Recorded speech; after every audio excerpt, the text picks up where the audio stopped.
क्या पशु का दूध पीना पाप है? हाँ, यद्यपि अभी तक तो दूध मैं भी पीता हूँ, किंतु यदि निष्पक्ष रूप से विचार किया जाए तो किसी पशु का दूध पीना अन्याय है, और अन्याय का ही दूसरा नाम पाप भी है। ईश्वर ने सभी स्तनपायी माताओं का दूध उनके बच्चों हेतु बनाया है। यदि ऐसा ना होता तो बिन ब्याही मादा पशु भी दूध दिया करती।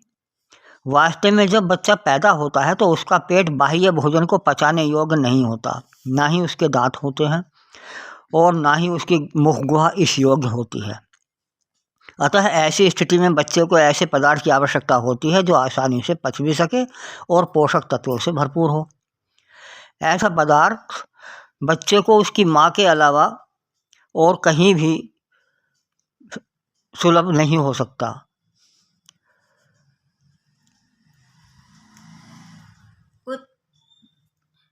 कुछ गायें भैंसें इतना दूध देती हैं कि उनके बच्चों से बच जाता है। क्या ऐसी स्थिति में भी मनुष्य द्वारा उनका दूध पीना पाप है?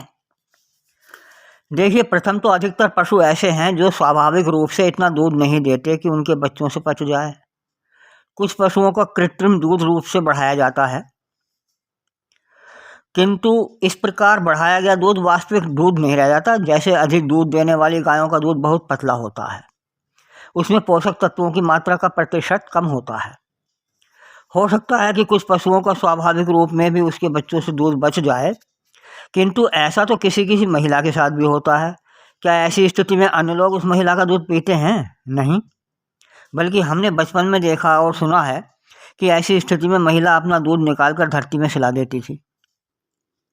यहाँ उल्लेखनीय यह भी है कि जिस माँ का दूध बच्चे से पूरा नहीं पिया जाता, उस माँ के स्तनों में कुछ ही दिनों में दूध की मात्रा कम हो जाया करती है।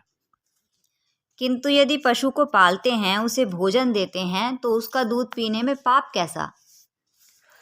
ऐसा करके आप पशु पर कोई उपकार नहीं करते। किसने कहा है कि आप उसे पालें, उसे खुला छोड़ दें? जिस प्रकार आप स्वतंत्र हैं वैसे ही उसे भी रहने दें। वह भी अन्य जंगली पशुओं की तरह जंगल में रहकर पेट भर लेगा। और आपने कहा कि उसको पालते हैं। दूसरी एक अन्य वीडियो में ऑडियो में मैं बता चुका हूँ कि आप पालते नहीं बल्कि उसको बंदी बना कर रखते हैं, उसको स्वतंत्र छोड़ दें।